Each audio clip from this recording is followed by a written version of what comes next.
اعوذ باللہ من الشیطان الرجیم بسم اللہ الرحمن الرحیم۔ السلام علیکم۔ علم دیتے ہیں، نور دیتے ہیں اور قلبی سرور دیتے ہیں۔ علم دیتے ہیں، نور دیتے ہیں اور قلبی سرور دیتے ہیں۔ اولیاء اپنے ہم نشینوں کو عشق رب غفور دیتے ہیں۔ رسول پاک کریم صلی اللہ علیہ وسلم نے فرمایا، اللہ تعالیٰ فرماتا ہے جو میرے ولی سے عداوت کرے گا میں اس سے اعلان جنگ کرتا ہوں، اور جن اعمال کے ذریعے میرا بندہ میرا قرب چاہتا ہے ان میں سب سے زیادہ میرے نزدیک وہ عبادتیں محبوب ہیں جو اس پر میں نے فرض کی، اور نوافل کے ذریعے بندہ میرا قرب حاصل کرتا ہے۔ آج ہم اللہ کی جس نیک بندی کا ذکر کرنے چلے ہیں ان کا نام ہے رابعہ بصریہ۔ رابعہ بصریہ باعتبار ریاضت و معرفت ممتاز زمانہ تھیں۔ آپ کی ولادت جس شب ہوئی، گھر میں اتنا تیل نہ تھا کہ چراغ جلا کر بچی کو دیکھا جا سکے۔ آپ کی والدہ نے آپ کے والد سے کہا کہ ہمسائے کے گھر سے تھوڑا سا تیل مانگ لاؤ تاکہ گھر میں کچھ روشنی ہو جائے۔ آپ کے والد نے ہمسائے کے دروازے پر ہاتھ رکھ کر گھر میں آ کے کہہ دیا کہ وہ دروازہ نہیں کھلتا، کیونکہ آپ یہ عہد کر چکے تھے کہ اللہ کے سوا کسی سے کچھ بھی طلب نہیں کروں گا۔ اسی پریشانی میں آپ کو نیند آ گئی۔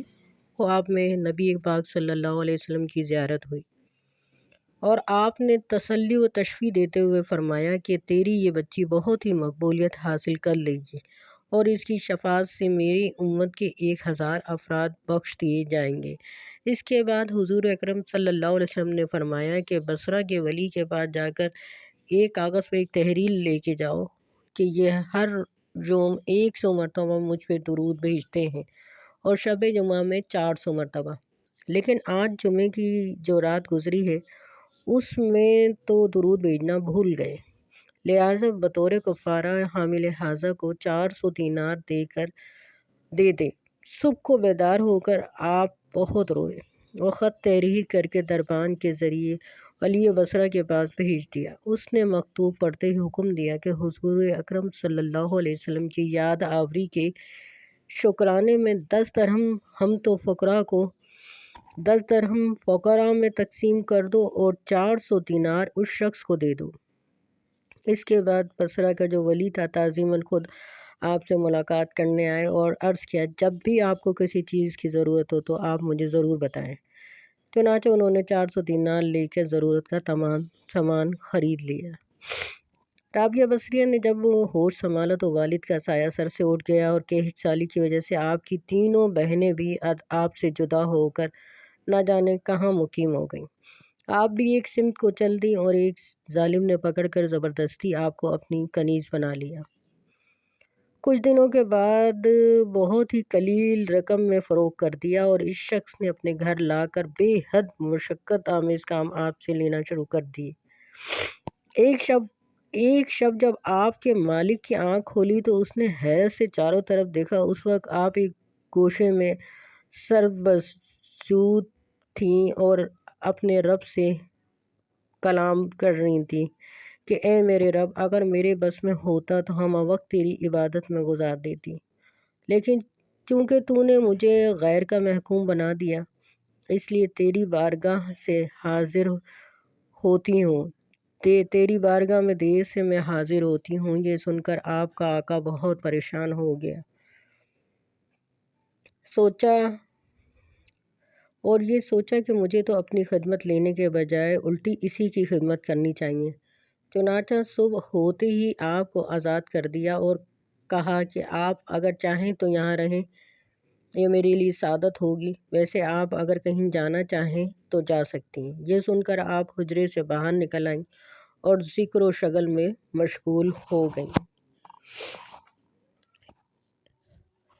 ایک مرتبہ رات کو آپ اللہ کی عبادت کر کے تھوڑی سی تھکن آپ نے محسوس کی تو آپ کو نیند آ گئی۔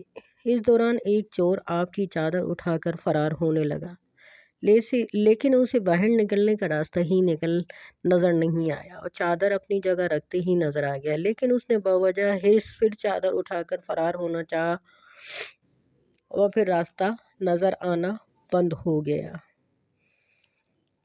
غرض کہ اس نے کئی مرتبہ یہ حرکت کی، پھر اسے ایک دم ندائے غیبی سے ایک آواز سنائی دی کہ خود کو آفت میں کیوں مبتلا کرنا چاہتا ہے، اس لیے کہ چادر والی نے برسوں سے خود کو ہمارے حوالے کر دیا ہے، اور اس وقت سے شیطان تک اس کے پاس نہیں پھٹک سکا۔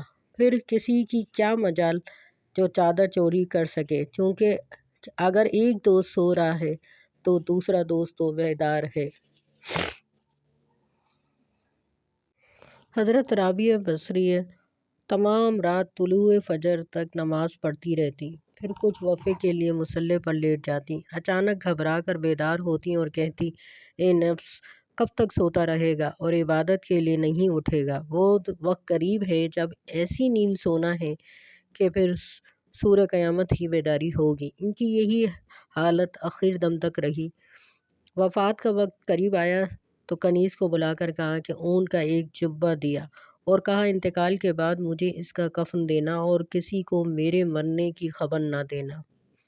وہ جبہ وہی تھا جسے وہ تہجد کے وقت پہنا کرتی تھی، چنانچہ انہیں اسی لباس کے اندر جو ہے وہ کفن دیا گیا۔ کنیز کہتی ہیں کہ اس شب وہ مجھے نظر آئیں جس شب ان کا انتقال ہوا۔ میں نے دیکھا کہ وہ سبز استبرق کا جبہ اور سنہرا ریشمی لباس پہنے ہوئے ہیں۔ وہ جبہ اوڑھنی کہاں گئی جو آپ دنیا میں پہنا کرتی تھیں؟ کنیز نے سوال کیا۔ رابعہ بصریہ جواب دیتی ہیں کہ وہ اوڑھنی اور جبہ اعلیٰ علیین میں رکھ دیا گیا ہے تاکہ روز حشر مجھے اس کا ثواب عطا ہو، اور رب کائنات نے اس کے بدلے مجھے یہ لباس عطا فرمایا ہے۔ خادمہ نے پوچھا کہ آپ دنیا میں اسی لیے نیک اعمال کرتی تھیں؟ فرمایا، رب تعالیٰ نے اپنے اولیاء کو ایسی نعمتیں عطا فرمائی ہیں کہ ان کے بالمقابل اس کی کوئی حیثیت نہیں۔ خادمہ نے عرض کیا، مجھے کوئی ایسی نصیحت کیجیے جس سے اللہ تعالیٰ کا قرب نصیب ہو۔ اللہ تعالیٰ کا ذکر کثرت سے کرو، ان قریب تمہیں قبر میں اس پر فرحت و شادمانی ہوگی۔ جو رب کے واسطے بندوں سے پیار کرتا ہے وہ آخرت کو سدا استوار کرتا ہے۔ اس کے واسطے ممبر بھی نور کا ہوگا، اس سے باری تعالیٰ بھی پیار کرتا ہے۔ وَمَا عَلَيْنَا إِلَّا الْبَلَاغُ الْمُبِينُ۔ اللہ عمل کی توفیق دے۔